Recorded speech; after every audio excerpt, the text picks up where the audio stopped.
Hello guys, তোমরা সকলে কেমন আছো? আশা করি তোমরা সকলে অনেক ভালো আছো। আমিও অনেক ভালো আছি। গত কয়েকদিন হলো আমার ভিডিও পোস্ট করা হয় না, তাই ভাবলাম আমি বাড়িতে যা যা করি বা বাড়িতে যা যা রান্না করি তোমাদের মধ্যে শেয়ার করার চেষ্টা করি। অবশ্যই ভালো লাগলে লাইক কমেন্ট তো খোলা আছে, আর না লাগলেও কোনো ব্যাপার না। তার জন্য সকাল সকাল আমি চলে গেলাম বাজারে। বাজারে গিয়ে আমি রুই মাছ কিনে নিয়ে আসলাম। 80 টাকার টোটাল আমাকে 6 পিস মাছ দিয়েছিল। দেন আমি মাছগুলোকে ধুয়ে নিই। তারপরে আমি মাছে হলুদ লবণ দিয়ে ভালো করে মাছের গায়ে মাখিয়ে দেবো। চটকে চটকে মাছের গায়ে কিছুক্ষণ আমি মাখিয়ে দেবো। এবার মাছগুলোকে আমি ঢেকে রাখবো মাখিয়ে। তারপরে আমি যেহেতু ভাতের থেকে এই রুটি খেতে বেশি ভালোবাসি, তাই আমি রুটি বানানোর জন্য আটাগুলো চেলে নিচ্ছিলাম। বা আটা মাখার জন্য আমি জল আর লবণ দিয়ে আমি আটা মেখে দিলাম। আটা মাখা হয়ে গেলে আমি আটাকে সফটের জন্য আমি ঢেকে দিলাম 10 মিনিটের জন্য।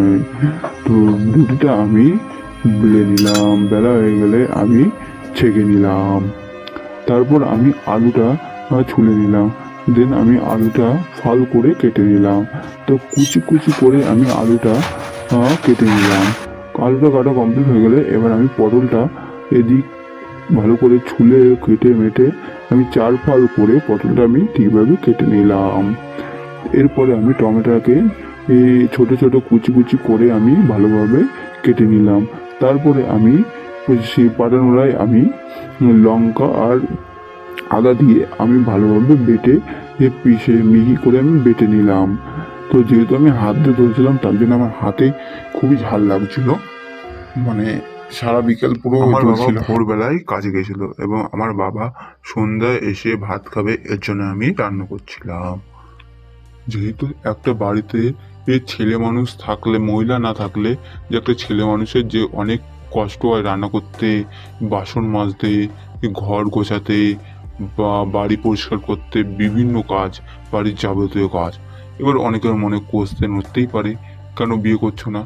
কারণ আমার এখনো স্বপ্ন পূরণ করতে হবে, সুতরাং তার জন্যে এসবের দিকে আমি ভাবছিও না, আর আমার দরকারও নেই।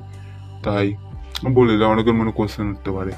তাই একটা ছেলে মানুষ যাদের বাড়িতে মহিলা নেই তারাই জানে কত কষ্ট করে জীবনে স্ট্রাগল করতে হয়, নিজের পড়াশুনো বা রান্না। বিশেষ করে যে রান্নার বাসনটা পড়ে থাকে না, ওটা মাজতে গেলে, সত্যি বলছি, পুরো রোজ বাসন মাজতে গেলে ওটা যা খারাপ লাগে। রান্না করতে খারাপ লাগে না, কিন্তু বাসন মাজাতে যা কষ্টের কাজ।